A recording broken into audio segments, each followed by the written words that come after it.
welcome to What the is Forex.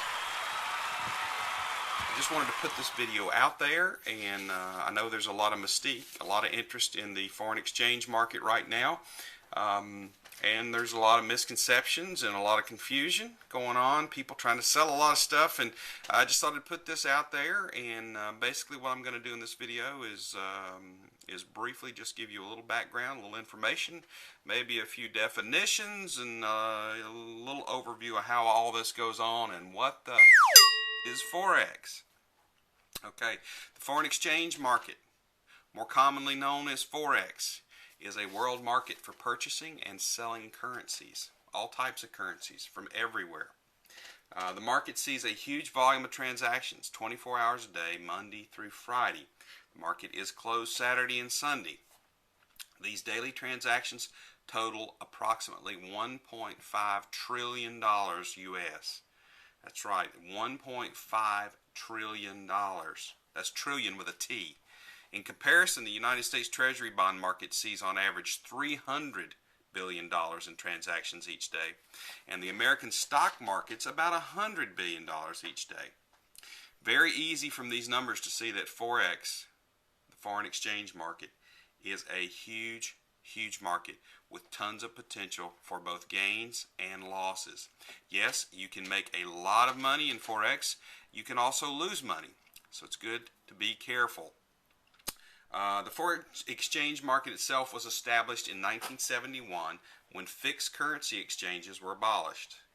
At this point in time, currencies began to be valued at floating rates, which were and continue to be determined according to supply and demand for the currencies. The Forex market experienced steady growth in the 70s, and with the technology advances during the 80s, Forex trading swelled from $70 billion a day to today's $1.5 trillion level.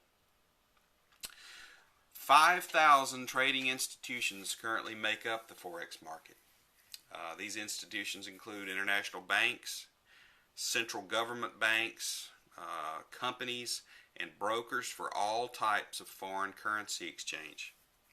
There is no centralized location for trading Forex, and trading centers are located all over the world, including Tokyo, New York, Hong Kong, London, Paris, Singapore, Frankfurt, Germany. They're located all over the world. And another thing that makes Forex fairly unique is all the trading is conducted over the telephone or via the internet. And although businesses, private businesses, publicly traded businesses, you name it, although they do use the market when they buy and sell their goods and services, wares around the country, the majority of the activity in the Forex market is generated by traders, currency traders, who use the market to produce profits from the movements in the particular currency. So the majority of the activity of that $1.5 trillion worth of activity each day is produced by traders. So there's some are winning and there's some are losing. Again, I want to stress that there's a lot of money to be made, but also there is money to be lost as well. So be careful.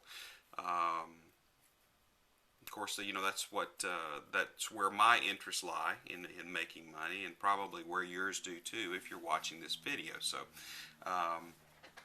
even though there are many big players in Forex, one of the good things about it is that it is very accessible to the small investor. Okay.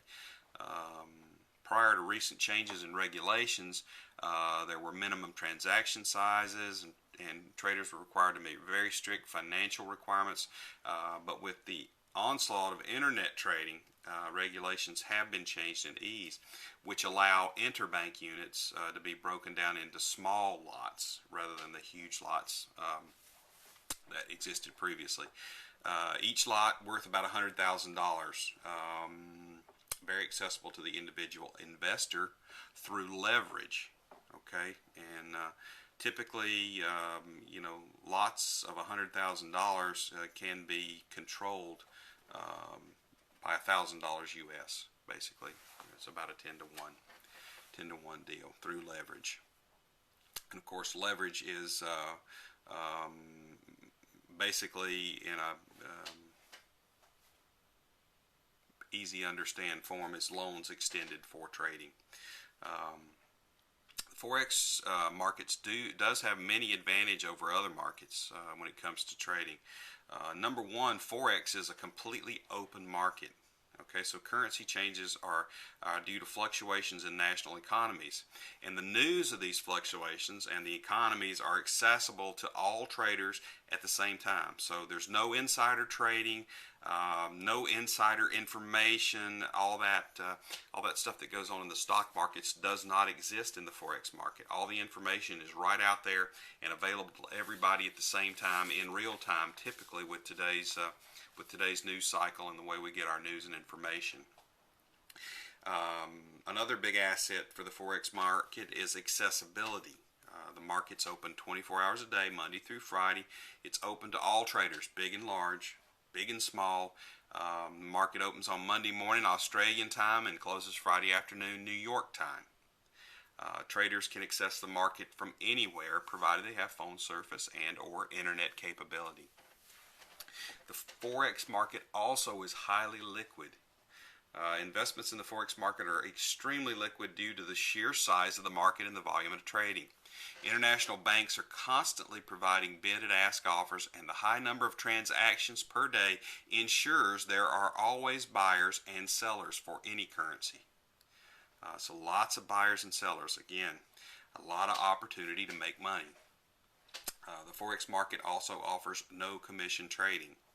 Brokers earn their money not by commission but by spreads. And spreads are the difference between what a currency can be purchased for and the amount it can be sold for. Okay, kind of an overview there. A lot of things that I'm throwing at you very quickly, but just at a high level, just trying to explain, what Forex is, and now just briefly, how does this thing work? How does it work?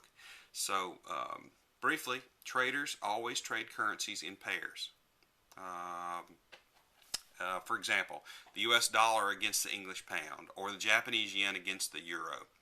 Each and every transaction involves purchasing one currency and then selling another, or vice versa. Okay. In short, if an investor thinks, say I think that the yen is going to gain against the euro today, what I'd do is sell the euro and buy yen.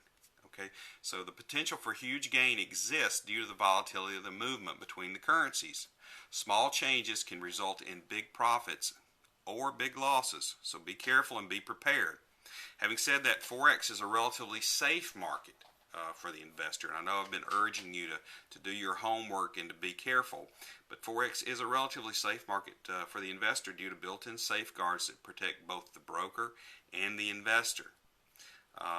A number of software tools, both online and off, are also available to help investors build and test their strategies, offering the ability to maximize profitability while minimizing the chance of a big loss.